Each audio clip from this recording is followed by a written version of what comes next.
कुर्सी की पेटी बांध लो, मौसम बिगड़ने वाला है, टेक की दुनिया में तूफान उभरने वाला है, तो हाथ में पॉपकॉर्न ले लो और शुरू करते हैं बिना किसी एआई के।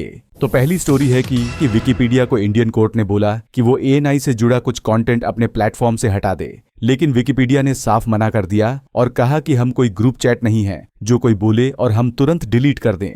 अब विकिपीडिया ने कोर्ट के ऑर्डर को चैलेंज किया है और ये मामला अब धीरे धीरे लीगल रिस्ट्रिक्शंस और फ्रीडम ऑफ स्पीच के बीच की लड़ाई बन गया है।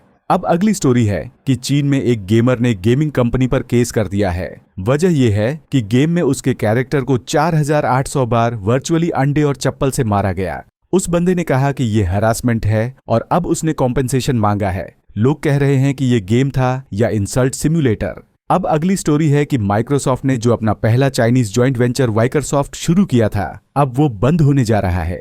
रिपोर्ट के मुताबिक चीन में बढ़ती परेशानियों और रूल्स की वजह से माइक्रोसॉफ्ट को अपने कई एम्प्लॉइज को निकालना पड़ा है और पूरी ऑपरेशंस रोकनी पड़ी है।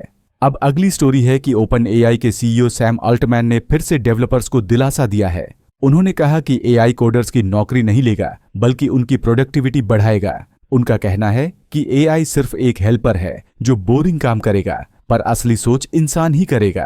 अब अगली स्टोरी है कि डिलॉयट की टीम ने बताया कि इंटेल के नए कोर अल्ट्रा चिप की मदद से उनके रोज के काम अब 50% ज्यादा तेजी से हो रहे हैं। यानी जो काम पहले 10 मिनट में होता था अब 5 में हो रहा है।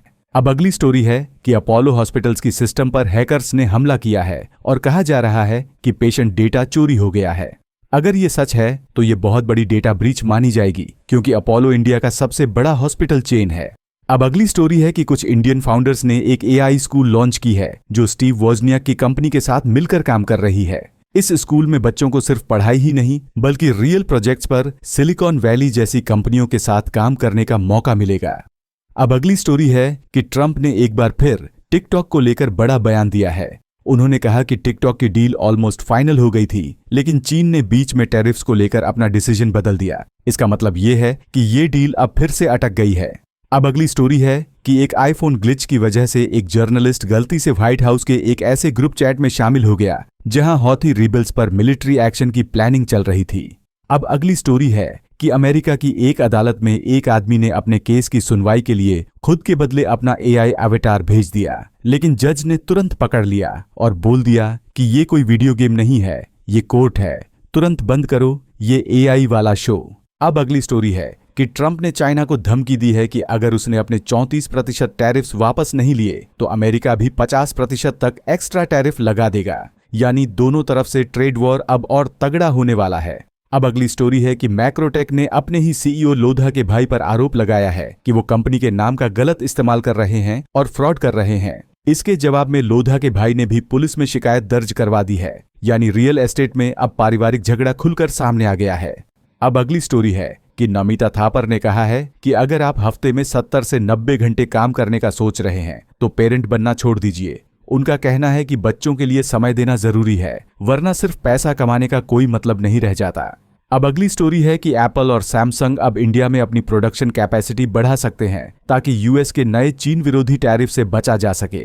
यानी इंडिया को एक बार फिर ग्लोबल मैन्युफैक्चरिंग हब बनने का मौका मिल रहा है। अब अगली स्टोरी है कि गोल्डमैन सैक्स ने कहा है कि अमेरिका में रिसेशन आने के चांसेस अब 45% तक बढ़ गए हैं। इसकी बड़ी वजह ट्रंप की टैरिफ पॉलिसी और ग्लोबल मार्केट्स का अनस्टेबल होना बताया जा रहा है। अब अगली स्टोरी है कि बिटकॉइन की कीमत $80,000 से नीचे गिर गई है। ट्रंप की टैरिफ वाली धमकियों की वजह से ग्लोबल मार्केट में बड़ी गिरावट आई और क्रिप्टो मार्केट भी बुरी तरह हिल गया है। अब अगली स्टोरी है कि ज़ेप्टो ने अपना नया सब्सक्रिप्शन सर्विस लॉन्च किया है जिसका नाम है ज़ेप्टो डेली और इसकी कीमत है सिर्फ ₹1। इस सर्विस में यूजर्स को डेली डिलीवरी डील्स और प्रायोरिटी सर्विसेज जैसी सुविधाएं मिलेंगी।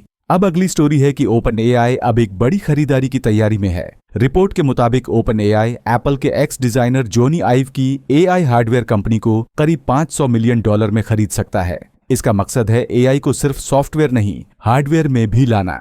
अब अगली स्टोरी है कि विजय मल्ल्या ने कहा है कि बैंक उनसे जितना पैसा मांग रहे हैं उससे 2 गुना यानी 14,000 करोड़ की प्रॉपर्टी तो पहले ही रिकवर कर चुके हैं। अब उन्होंने कोर्ट से कहा है कि उन पर और पैसा वसूलने का कोई मतलब नहीं बचा। अब अगली स्टोरी है कि सैमसंग को एआई चिप मार्केट में काफी दिक्कतें आ रही हैं। रिपोर्ट के अनुसार उनकी चिप सेल्स कमजोर हो गई है और इससे उनकी प्रॉफिट्स में करीब 21% की गिरावट आने वाली है। अब अगली स्टोरी है कि यूके सरकार चाहती है कि एप्पल उन्हें आईक्लाउड डेटा तक बैकडोर एक्सेस दे, लेकिन एप्पल ने इससे साफ इनकार कर दिया और कोर्ट में चैलेंज कर दिया। एप्पल ने कहा है कि प्राइवेसी कॉम्प्रोमाइज नहीं होनी चाहिए। अब अगली स्टोरी है कि रैपिडो ने अब फूड डिलीवरी के बाद फिनटेक की तरफ कदम बढ़ाया है।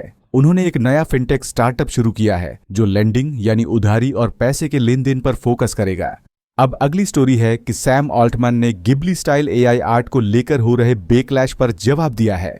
उन्होंने कहा कि एआई आर्ट सोसाइटी के लिए एक नेट विन है क्योंकि इससे क्रिएटिविटी डेमोक्रेटाइज हो रही है और हर किसी को मौका मिल रहा है।